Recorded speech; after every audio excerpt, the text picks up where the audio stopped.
We're headed for Mermaid Beach. This is on the southern end of Queensland's Gold Coast. Mermaid Beach is famous for great surf breaks. It's close enough to every activity that this area of the Gold Coast has to offer, but far enough away to feel like you're living the dream.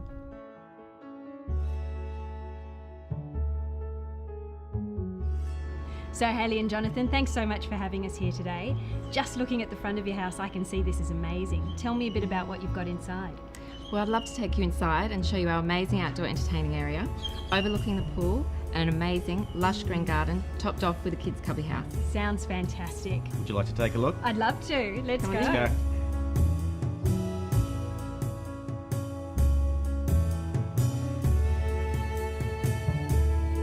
Look, this house is really stunning, and clearly you've done a renovation recently. What was here before? Well, it was an old fibro beach shack with no street appeal, and it was surrounded by very sandy soils where nothing would grow. So obviously you've put a lot of thought into where you've extended the house and where you've brought the garden in as well. Tell me a little bit about how you worked with all of that. We were really conscious of screening our neighbours and allowing for an area for the kids to play in and to fit in the pool. So it kind of focused around those elements. Well, you've really got that balance right. Did you find there were any challenges while you were doing it? Yeah, we had a few challenges. Obviously there's a limited space here, so we needed some clever design, a lot of salt air, so Right. everything we used needed to be resistant against the salt, and there were 8 tonnes of soil, sandy soil, that needed to be removed before anything started. Wow, 8 tonnes. That's a lot of work before you even get started on the build Yeah. itself.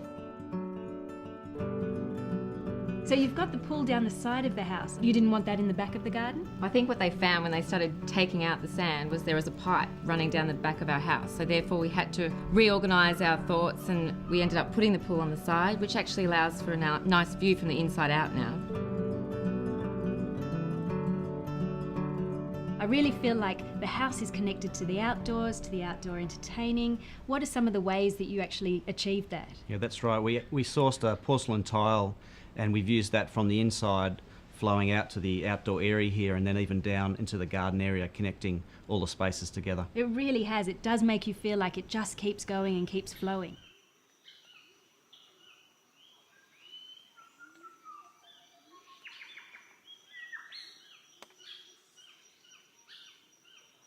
So you've had Danny from Green Envy Landscapes take care of all the design and install of your garden, but was there anything that you had special wishes for? Yes, for me there was. I wanted to use my favourite tree from the north coast, the pandanus.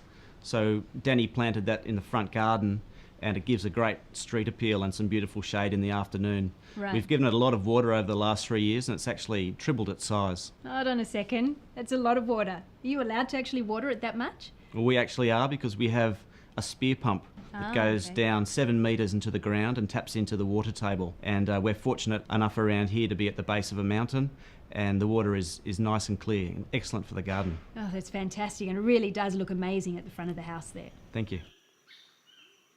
So what does a garden like this cost us? We spent $30,000, which includes all the design, the plants, the pots, and the irrigation. Wow, that's amazing. Obviously you've put a lot of thought into this prior to the actual build, and you've got the most out of that. Great job. Look, thank you so much for having us here today. I have loved it, and I hope you enjoy living in this amazing space. Thanks very much. One of the elements they've used in this house that I really love are these sandstone feature walls. They've taken what could otherwise have been cold, hard and slick surfaces and really grounded them and given them some warmth. I think it's really raised the bar on the whole appeal of this house. Coming up next, I've got another great tip for you. And then we're going to chat to Danny from Green Envy Landscapes to see his take on this beautiful garden.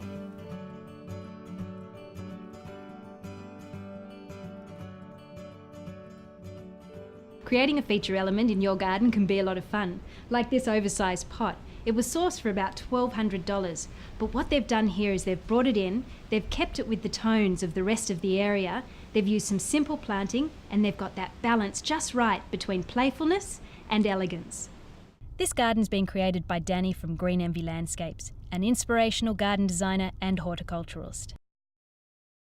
Green Envy's been around on the coast for approximately 8 years. I actually grew up in Canberra, but I've lived on the Gold Coast for approximately 12 years and established the business about 8 years ago, and been on the coast designing gardens since. Green Envy takes care of the design, the install and the maintenance. I guess the best part is the relationship between the client and myself. I really like to understand their needs and propose a design that's going to work within their lifestyle, and create a space that's, one, low maintenance and, well, colourful and cheerful. I like to create space that's harmonious for the children to play in and the parents to sit back and watch and enjoy for the years to come. There was some amazing challenges to this job. We had an oversized pot over there. Hayley approached me with a magazine and said, "Can you get me this pot?" I could not find it. I searched everywhere from Sydney to Melbourne, and eventually I found it talking to one of my regular suppliers, and he said, "Oh yeah, I have the mould down the back here," and we got one made. And unfortunately the hallway is too narrow to fit the pot, so we lifted it up over the glass fencing, and it's heavy. It comes in two sections, so then we had to actually glue the top to the pot and custom built it to the side. That pot's for sale with the house when it sells. I try and build a space with a very hard geometric line. I wanted to integrate the squares that were in the alfresco area and link them through the staircase that comes into the backyard. Obviously this is the main thoroughfare, we've got asymmetry within the space. I like to bring these long tiles as a reflection of the treads on the stair, and one of my favourite mediums is natural stone. The sandstone that we have on the wall is kind of almost juxtaposed to the grey palette that we have within the tonal range of the house and the wall cladding, but I like it. The cobblestone is another thing I really like to do with my edging. It really sets off and makes a difference to a space. It gives it definition. The design brief on this house was to have a functioning space. I've created a daybed here that's multi-purpose. We have a seating area which we can enjoy the space and read the paper, and to watch the kids. But within that we also have a storage area where we can put all of the play equipment for the outside.